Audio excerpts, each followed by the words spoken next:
معاشی اور گھریلو مسائل کی وجہ سے بندہ ٹینشن سے کس طرح بچ سکتا ہے؟ توکل تو علی اللہ، اللہ پر توکل کرے۔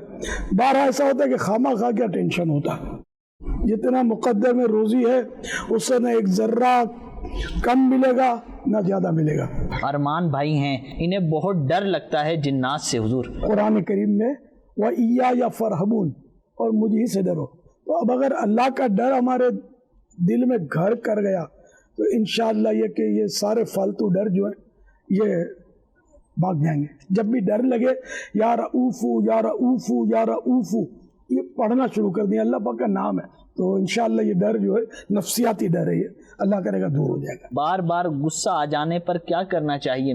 اگر کسی پر غصہ ہے نا زیر دست پر، تو اللہ پاک جو ہم سب سے بڑا ہے اس کے غضب کو یاد کرے کہ جب میں اپنے سے چھوٹوں پر غصہ کر کے اس کو نقصان پہنچانے کی وہ جذبہ پیدا ہوتا ہے، اگر رب مجھ سے ناراض ہوا اور اس نے غضب فرمایا تو پھر میں کہیں کا نہیں رہوں گا۔